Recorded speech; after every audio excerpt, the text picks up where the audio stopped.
You're listening to Skills World Live with Tom Buick.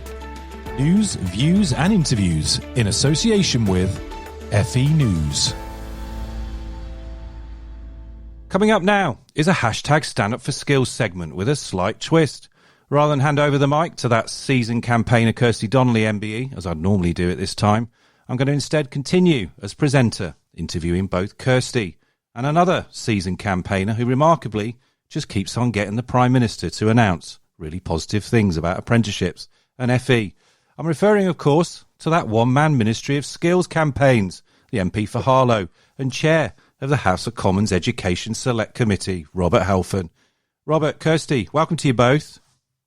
Good morning. Hello there. Hi, Tom. Now, earlier today, City and Guilds published the latest in the series of its research reports called Recovery and Resilience, Reskilling Our Way Back into Work.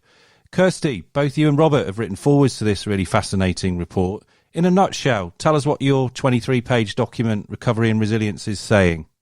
Well, thanks, Tom. I mean, I think it's very apt that it comes on the back of the Prime Minister only this week talking about build, build, build. I think we would probably say skills, skills, skills, because basically what we're talking about in the report is the need to act now. And what the report is, I think what's the nuance of the report is possibly different to some of the other really good reports that are also saying very similar things about what's needed to actually help us through what is, from an economic and jobs crisis point of view, one of the worst we'll have possibly ever seen in our lifetimes, is the research with YouGov, where we sort of looked at those who are going to be hardest hit and what needs to be done to really help the poorest face that toughest climb back out of unemployment post-COVID.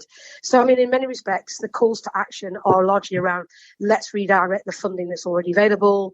I'm sure Rob will talk later about some of his passions around creating skills credits and incentives for employers just to keep young people and indeed adults in work where we can, because, you know, this economy is going to recover eventually and we need to stick with it and make something happen now to start to address the problems we face. Yeah, well, let's hope Andy Haldane, the chief economist at the Bank of England, is right. This is going to be a V-shaped recovery.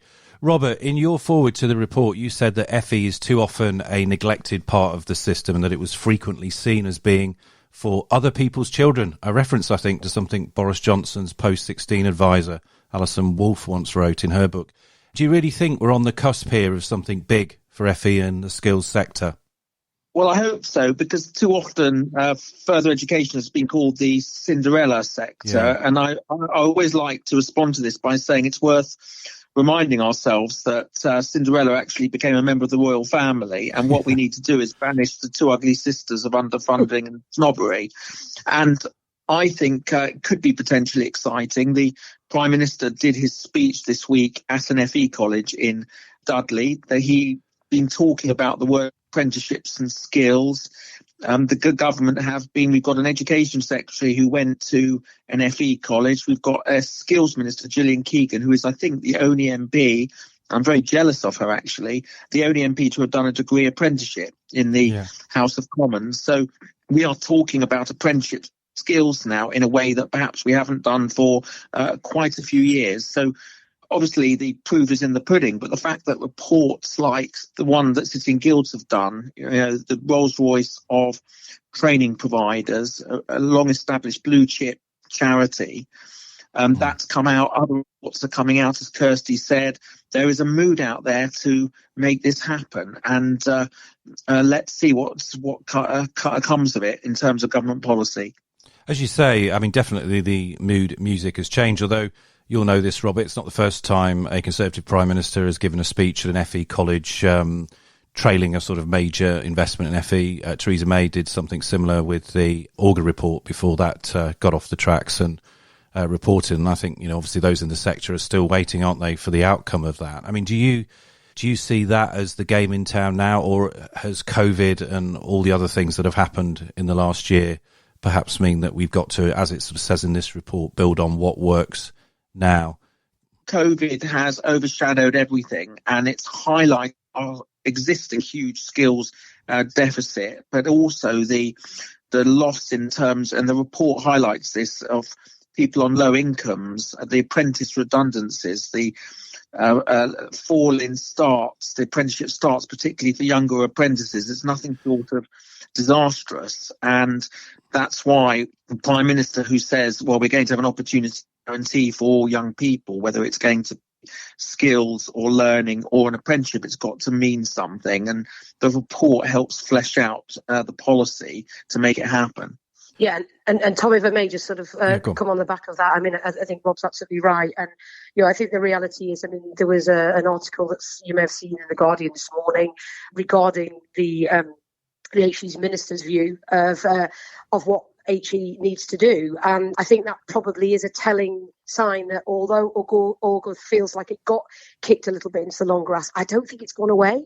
I have a feeling that, we are into a period of rebalancing now and creating more equity. I think, as Rob's just suggested, we need to create greater equity for those groups who are much further away from the socio-economic market. Indeed. I mean, that's the point, isn't it? Olga made that reference to the fact that there are twice as many students in higher education. Sorry, there are twice as many students in further education as there is in our universities, yet universities on average get twice as much funding. And Michelle Donnelly, the university's minister, made a pretty dynamite speech, I think, this week, where she said, and I quote here actually, she said too many graduates have been misled by the expansion of popular sounding courses with no real demand from the labour market. Is what you're proposing in this report, Kirstie, will that meet the needs of the labour market going forward? Well, I think absolutely, because I think, Tom, what we've all recognised, and I think the report really does focus on that, is the need to, whatever happens now with policy, with funding, it's got to be demand-led. It's got to be led by what local industries, what's happening in those local regions, especially those where there's most deprivation. Let's just take infrastructure. We know there's going to be huge investment, billions of investment, much needed investment in infrastructure. We heard the Prime Minister say build, build, build, hence my slightly cheeky skills, because you can't build without skills. No. And therefore there is a really great opportunity now to really look at that demand and really focus the opportunity to help people who've maybe been in one industry and now find themselves potentially unemployed. How do they take their transferable skills and move from industry A into industry B? The opportunity for somebody, for example, maybe who's been working in the airline industry, how might we find them all of a sudden working in the healthcare industry? Because some of the transferable skills do transfer across very, very well. So what we need is the funding and the mechanisms to make those short course interventions happen, as well as Rob was saying earlier, we mustn't forget about the very important role of apprenticeships as well. Robert, do you think a day of reckoning's coming for our universities in terms of the funding's going to be rebalanced towards FE going forward? Well, what I want is funding rebalanced to degree apprenticeships, to further education, to working whilst learning. I think the whole university experience has got to change. So let's say you're a history graduate, you would do a significant part of your time perhaps in an apprenticeship, perhaps on a paid internship scheme or a traineeship, working in the British Museum or in an archaeology centre or whatever it may be. I think the way the fourth industrial revolution is coming, millions of jobs potentially going to be lost unless we reskill, retrain and think about how we study. And traditional academic learning, I think, has got to evolve to reflect the fourth industrial revolution. And further education colleges, as well as university technical schools, are an important part of that. And that's why the report, which says that at the moment businesses have a research and development tax credit, and the government are very keen on that because they want more research and science. Understandable. But why on earth, we have to, at this time, give businesses every possible financial incentive in order to hire apprenticeships, retrain their workers in the skills they need. If they're doing that, they should get a skills tax credit as well. And I think that is a very important, that should be funded, in my view, out of the $3 billion skills fund that the government have announced. And is that like a tax relief that's paid back through the paycheck, or if you're self-employed, via self-assessment return? They would work in the same way as the R&D, research and development tax credit. And if businesses, but it's to be, it's not about recasting middle managers, getting them to do MBAs. It's got to be in the skills that the country needs as well. So you would retrain, if companies are retraining their workers, if they're hiring young apprentices, they should get some financial incentive for doing so, I think. And I'm talking about non-levy payers predominantly here. Yeah. Kirstie, final word to you. I mean, another big idea in the report is around setting up these sort of skills and lifelong learning hubs. How do you see those panning out then? Yeah, I mean, I think the call for action there is around the fact that we've already talked about the great, provision we've already got through colleges, and also the role that independent training providers can play as well in that.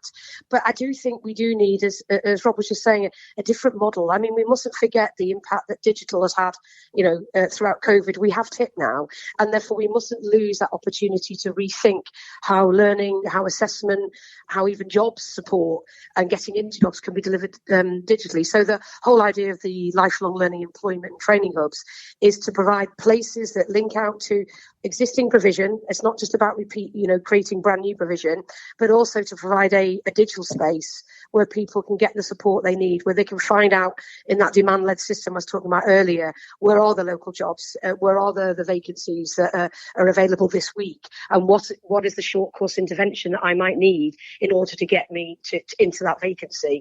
So it's about drawing on the best of what's already out there in the local regions, but also creating a new overlay of collaboration between those organisations, so we absolutely get that right supply and demand tension.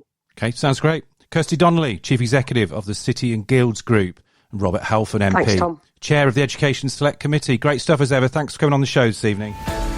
Subscribe to Skills World Live at fenews.co.uk/Skills World.